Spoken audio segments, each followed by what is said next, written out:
इस संसार में मनुष्य अपनी पहचान किसी वेशभूषा, पद या प्रतिष्ठा से नहीं बनाता, बल्कि उन अदृश्य गुणों से बनाता है जो उसकी आत्मा से निकलकर उसके व्यवहार और आचरण में झलकते हैं। व्यवहार वह बाहरी लौ है जिसे सब देखते हैं, परंतु आचरण वह भीतरी दीपक है जो केवल संवेदनशील हृदयों को दिखाई देता है। और यह एक सनातन सत्य है कि दीपक की रोशनी ही अंततः लौ को दिशा देती है। अक्सर लोग व्यवहार को ही सब कुछ समझ बैठते हैं। मीठी बातें, मधुर मुस्कान और क्षणिक विनम्रता उन्हें आकर्षित कर लेती है, परंतु यह भी सच है कि जो व्यवहार केवल दिखावे का होता है वह सूर्यास्त की लालिमा की तरह थोड़ी देर चमकता जरूर है, परंतु कुछ ही क्षणों में अंधेरे में खो जाता है। दुनिया की नज़र थोड़ी देर के लिए मूर्ख बन सकती है, परंतु प्रकृति कभी छलावे में नहीं आती। वह हर मनुष्य का वास्तविक स्वरूप समय के प्रवाह में सुदृढ़ करके प्रकट कर ही देती है। कहते हैं जीवन का पहला परिचय व्यवहार है, परंतु अंतिम फैसला आचरण करता है।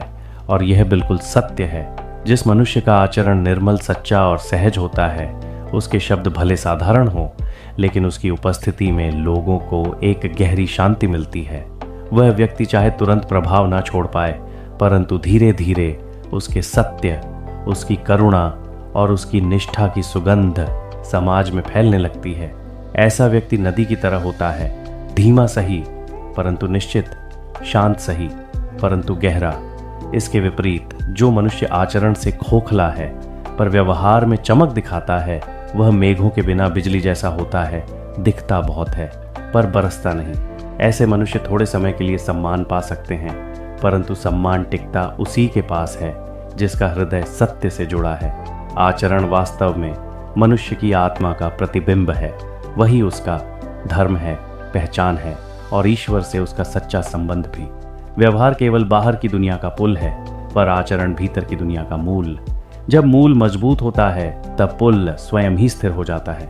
जीवन की इस महान यात्रा में व्यक्ति को चमकदार शब्दों की नहीं, बल्कि शुद्ध आचरण की आवश्यकता है। एक सरल, सत्यनिष्ठ और दयालु मनुष्य स्वयं प्रकृति का प्रिय बन जाता है। दुनिया उसके लिए धीरे धीरे दरवाजे खोलती है, अवसर उसके सामने स्वयं आकर खड़े होते हैं और सम्मान उसके कदम चूमता है, क्योंकि प्रकृति की व्यवस्था में एक ही नियम अक्षुण्ण है। जो भीतर से उज्जवल है उसे कोई बाहर से धूमिल नहीं कर सकता। इसलिए मनुष्य को अपने आचरण को अपनी सबसे बड़ी संपत्ति समझनी चाहिए। व्यवहार को अपनी सुंदरता और आचरण को अपनी ताकत। जब दोनों संतुलित होते हैं तब मनुष्य केवल सफल नहीं होता, वह महान बन जाता है।